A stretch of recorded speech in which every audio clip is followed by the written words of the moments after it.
like a Hellcat.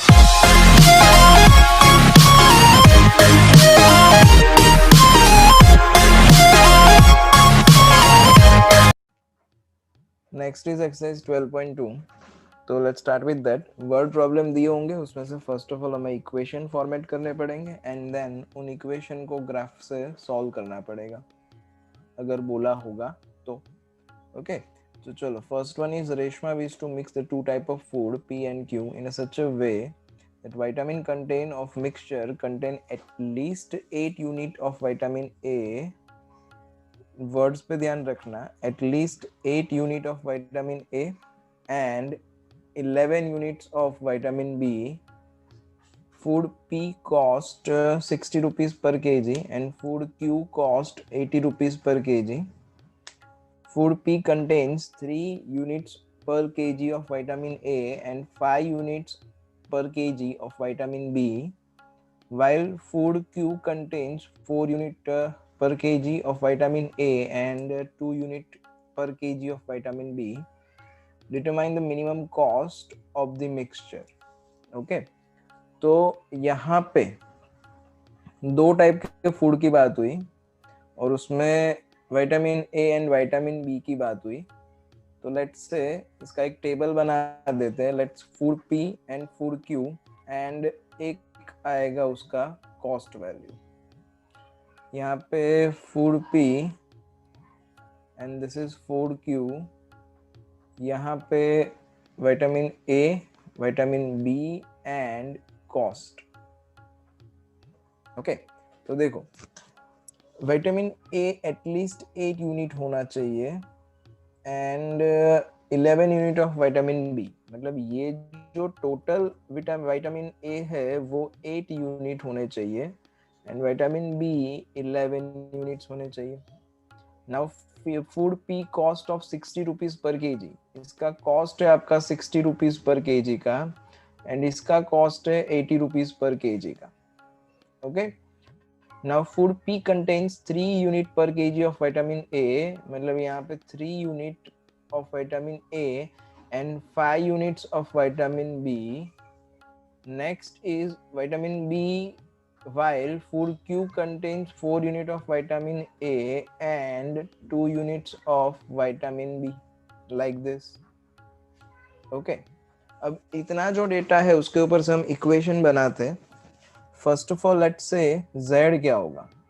तो z जो object function है, ये सब मेहनत करने का फाइनली आपका एम क्या है. तो एम इज मिनिमम कॉस्ट. मतलब कॉस्ट आपको मिनिमाइज करना है. तो z इज इक्वल्स टू जो कुछ भी है वो आपको मिनिमाइज करना है. तो minimise z is equals to किसको, कॉस्ट को. यहाँ पे एक यूनिट का कॉस्ट 60 रुपीज है एंड 80 रुपीज कॉस्ट है, वो एक यूनिट का है. मान लो कि आपने फूड क्यू के x यूनिट यूज किए एंड फूड क्यू के y यूनिट यूज किए. यहाँ पे x unit of food p and y unit of food q लेते हैं. अगर एक यूनिट का कॉस्ट 60 रुपीज है तो x यूनिट का कॉस्ट कितना, it will B 60x and 1 unit of food q cost 80 rupees. तो y यूनिट का कितना, तो 80y. तो आपका टोटल कॉस्ट कितना हुआ, तो टोटल कॉस्ट हुआ 60x plus 80y. That is your total cost. और ये टोटल कॉस्ट को आप मिनिमाइज करने वाले हो. अब कंस्ट्रेंट्स को हम सब्जेक्ट टू लिख देते हैं. Subject to which conditions. Okay, तो first of all x and y are greater than और इक्वल टू 0, क्योंकि ये कॉस्ट है एंड कॉस्ट कभी भी, सॉरी नंबर ऑफ यूनिट्स है ये p एंड q फूड के, and number of unit can not be negative. ये नेगेटिव नहीं हो सकते. Okay, so that's why x and y are greater than or equal to 0. next is सम में पढ़ो कि यहाँ पे विटामिन ए यहाँ पे एटलीस्ट 8 यूनिट चाहिए आपको. ओके, P में 3 यूनिट है, Q में 4 यूनिट है. तो टोटल विटामिन ए कितना आया आपके पास, तो 3x plus 4y. This is total vitamin A and ये एटलीस्ट 8 यूनिट होने चाहिए. मतलब इट इज ग्रेटर देन और equal to 8. Okay, second equation same thing vitamin B के लिए, तो 5x प्लस 2y, ये भी एटलीस्ट 11 बोला हुआ है, मतलब ग्रेटर देन और इक्वल टू 11, तो ये इक्वेशंस बन गए। चलो अब इसके लिए ग्राफ प्लॉट करते हैं। तो first of all x and y is greater than और इक्वल टू 0 ऐसा बोला हुआ है, तो मतलब मुझे खाली फर्स्ट क्वाड्रेंट की ही जरूरत है, तो खाली फर्स्ट क्वाड्रेंट ही ड्रॉ कर दिया जाए।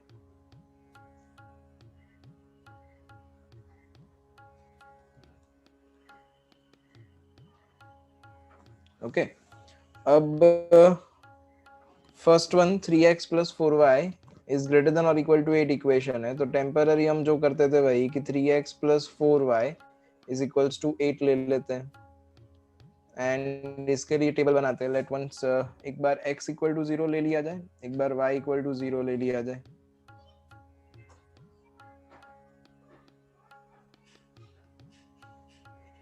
तो x एंड y, एक बार x 0 ले लो, एक बार y 0 ले लो।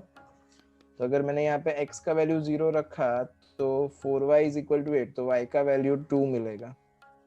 अगर यहाँ पे y इक्वल टू 0 रखा तो 3x इज इक्वल टू 8, तो x का वैल्यू 8/3 मिलेगा, like this.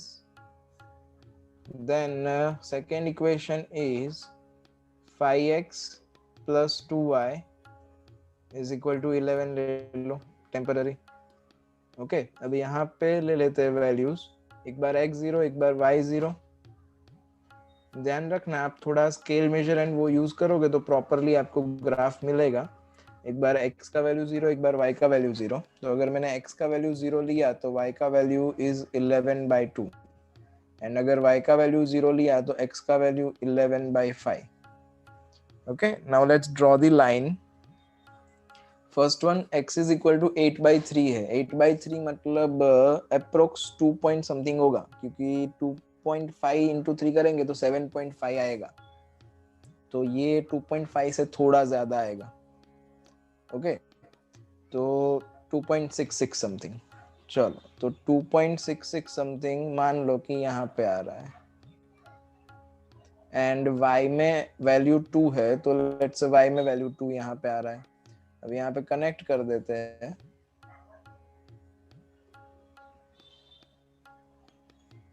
Like this. Okay, तो यहाँ पे 2.66 समथिंग है, एंड ये y में वैल्यू 2 है, एंड ये जो लाइन है that is 3x plus 4y is equal to 8 line है। Now the second line is 5x plus 2y is equal to 11, तो x का वैल्यू 11/5 मतलब 2.2 आएगा।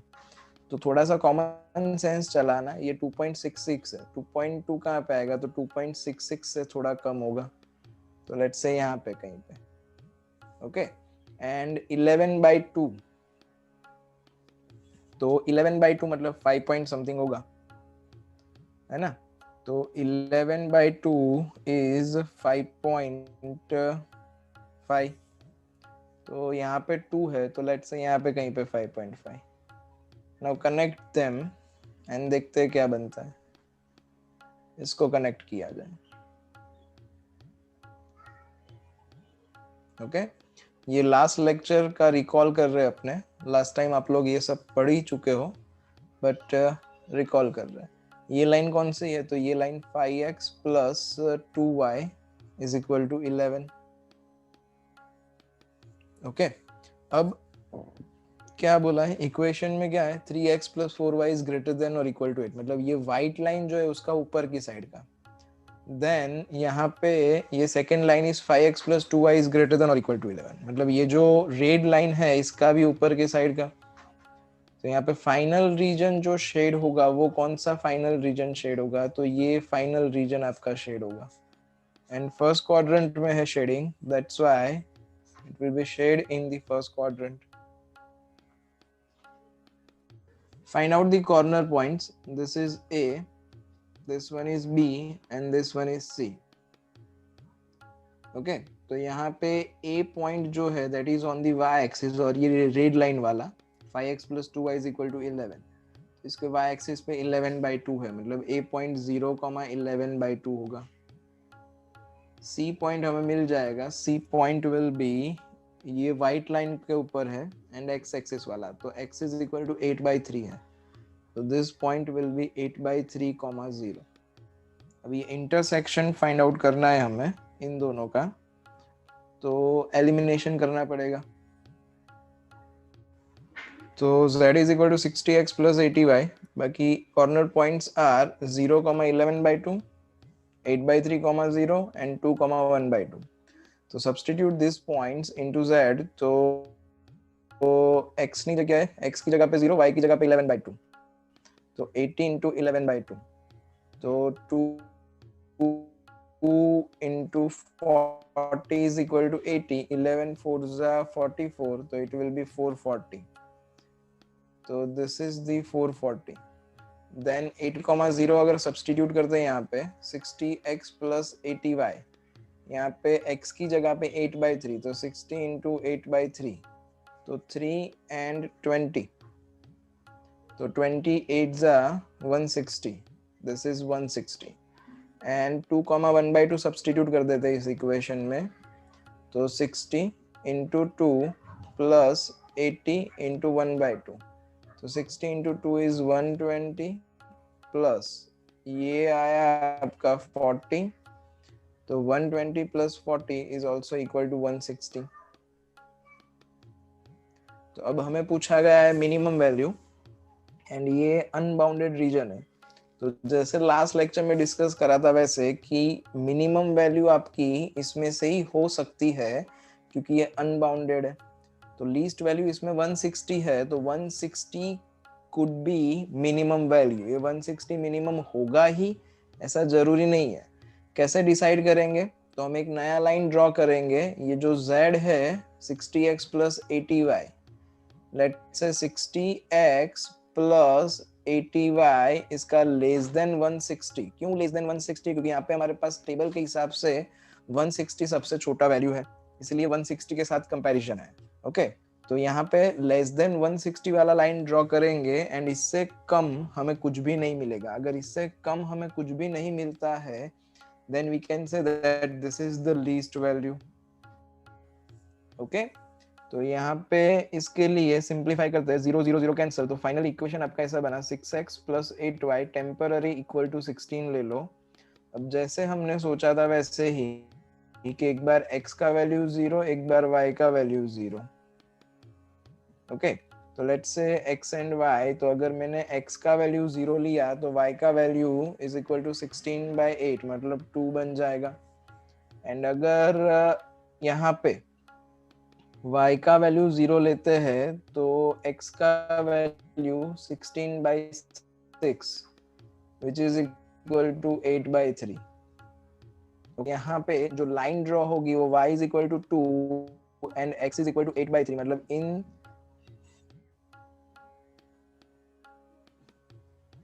इन दोनों पॉइंट्स में से पास होगा लाइन 2 एंड 8/3, मतलब यही लाइन आती है 3x plus 4y is equal to 8। And आप सोचो तो जो नया लाइन आप ड्रॉ करने वाले हो वो डॉटेड होगा, इसके ऊपर ही ओवरराइट करनी पड़ेगी लाइन आपको, क्योंकि यही लाइन है। हर बार ये ऐसा हो ऐसा जरूरी नहीं है, ये आपको पता है कि लास्ट टाइम ऐसा नहीं हो रहा था, कोई नई लाइन ही आती थी। ओके, तो यहाँ पे इससे लेस देन कुछ भी नहीं है। Okay, that's why we have the minimum value, and जो मिनिमम वैल्यू है वो कितना होगा? तो minimum value is equal to 160 हो जाएगा।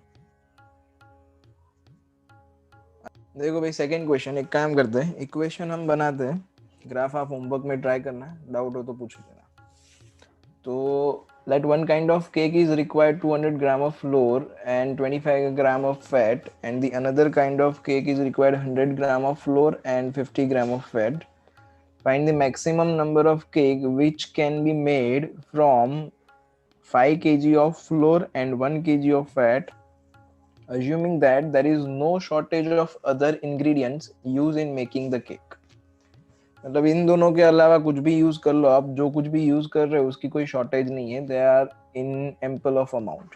ओके, तो दो टाइप के केक है, let's say cake A and cake B.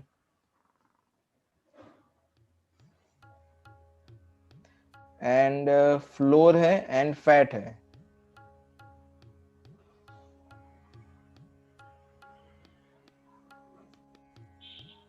Okay, तो फ्लोर एंड फैट लिख देंगे, cake A and cake B लिख देंगे।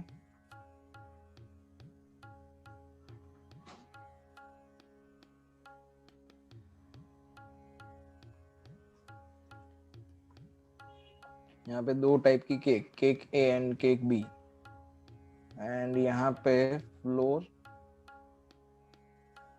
And this one is fat. तो one cake required 200 gram of floor, यहाँ पे 200 grams, and 25 gram of fat, मतलब 25 gram of fat यहाँ पे यूटिलाइज होगी।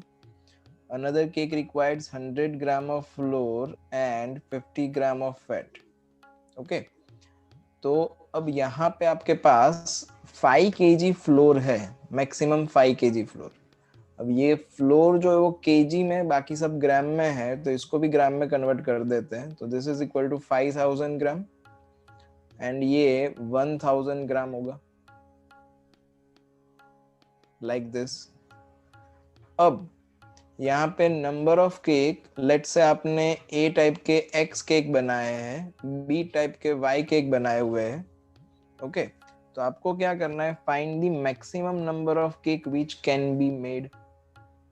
ये आपका z बनेगा, find the maximum cake, number of cake which can be made by using this. तो z इज इक्वल्स टू क्या बनेगा, z इज इक्वल टू आपको मैक्सिमाइज करना है, किसको मैक्सिमाइज करना है, आपको जितनी केक्स बनी उसको मैक्सिमाइज करना है। तो आपने टोटल कितने केक बनाए, तो टाइप ए के एक्स केक बनाए, टाइप बी के वाई केक बनाए, तो टोटल आपने कितने केक्स बनाए हुए हैं, तो टोटल हमने एक्स प्लस वाई केक बनाए हुए हैं। ओके, तो total number of cake is x plus y and उसको आपको मैक्सिमाइज करना है, ये आपका ऑब्जेक्टिव फंक्शन हुआ। अब सब्जेक्टिव कंस्ट्रेंट्स, कौन से कंस्ट्रेंट्स है यहाँ पे, तो मैक्सिमम फ्लोर जो है that can be utilise as 5000 gram of flour you can utilise. ज्यादा से ज्यादा 5000 ग्राम यूटिलाइज कर सकते हो। अब 5000 ग्राम से कम करोगे या तो 5000 ग्राम के जितना करोगे उससे ज्यादा आप यूज नहीं कर सकते हो, क्योंकि आपके पास उससे ज्यादा फ्लोर है नहीं। ओके, तो फर्स्ट ऑफ ऑल ये जो नंबर ऑफ केक है, that's why x and y is obviously greater than और equal to 0। Number of cake से कभी नेगेटिव नहीं हो सकते।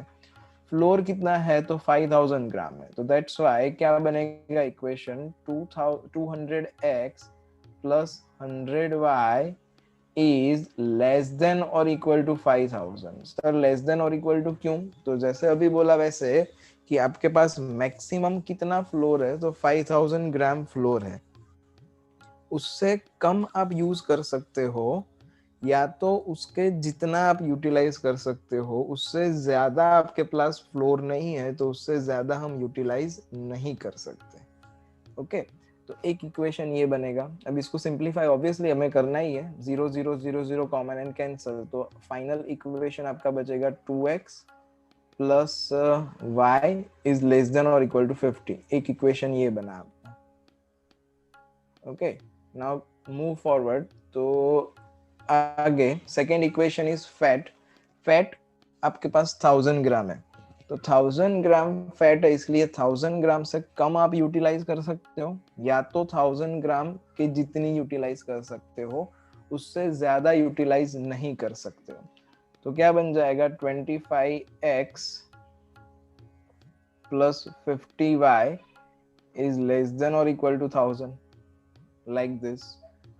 अब 25 कॉमन निकाल देते हैं, तो x plus 2y is less than और इक्वल टू 40 बन जाएगा। ये आपका सेकेंड इक्वेशन बना।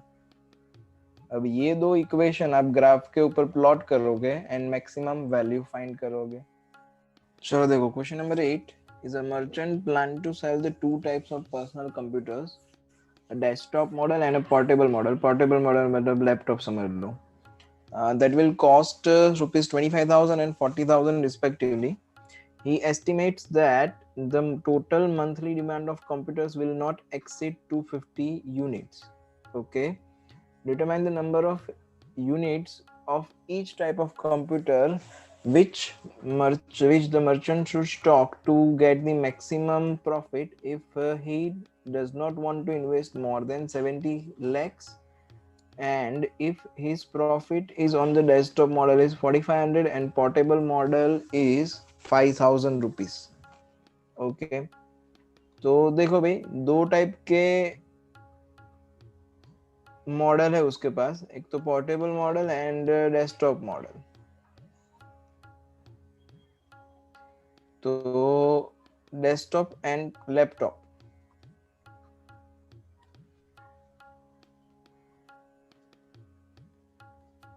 ओके, तो डेस्कटॉप एंड लैपटॉप। अब यहाँ पे कॉस्ट दिया हुआ है उसका, cost of desktop is 25,000 and portable का 40,000।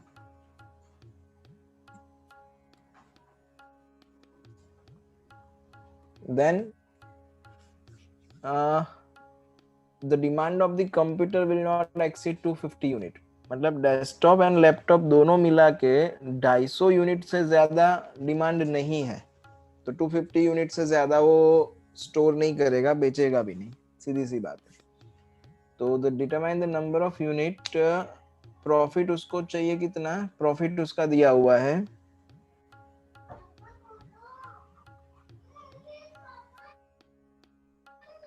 तो profit is 4500 on desktop and 5000 on laptop or portable model।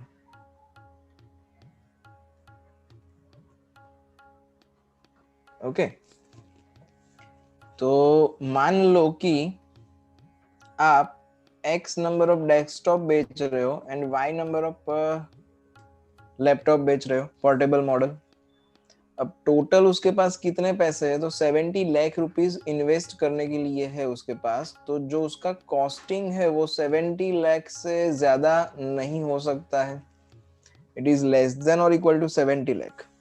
Okay, अब प्रॉफिट उसका मैक्सिमाइज करना है, get the maximum profit. Okay, maximum profit करना है आपको, तो z इज इक्वल टू क्या हो जाएगा, z आपको मैक्सिमाइज करना है and it is from the profit. तो यहाँ पे एक यूनिट बेचोगे तो 4500 रुपए मिल रहे हैं, तो x यूनिट बेचोगे कितने मिलेंगे, तो 4500x। देन एक यूनिट बेचोगे तो 5000, y यूनिट बेचोगे तो कितने, तो 5000y। तो total profit is equal to 4500x plus 5000y, that is your total profit and which you need to maximise. ये आपको मैक्सिमम करना है। ओके, अब कंस्ट्रेंट्स अदरवाइज सब्जेक्ट टू, तो x एंड y जो है वो नंबर ऑफ यूनिट्स है, that's why x and y is greater than और इक्वल टू 0, ऐसा। ओके, देन आगे 70 लाख रुपीस उसके पास इन्वेस्ट करने के लिए है, उससे ज्यादा पैसे नहीं है, मतलब ऑब्वियसली जो कॉस्टिंग उसकी होगी दैट इज लेस देन और इक्वल टू 70 लाख होना चाहिए। Furthermore, the monthly demand of the computer will not exceed 250 unit. मतलब ये दोनों मिला के 250 यूनिट से बढ़ेंगे नहीं, तो x plus y is less than और इक्वल टू 250, ऐसा। Then 25,000x plus 40,000y is less than और इक्वल टू 70 लाख। ओके, अब यहाँ पे सिंप्लीफाई करना है ऑब्वियसली, यहाँ पे 30 30 एंड 30 कैंसल, देन 25 है, 40 है एंड 70 है, तो 5 कॉमन निकलेगा ऑब्वियसली।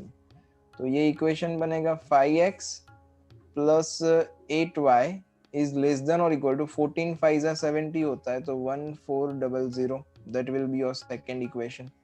तो ये दो इक्वेशन कंसीडर करने पड़ेंगे, x plus y is less than और equal to 250 and the other equation is 5x plus 8y is less than और इक्वल टू 1800।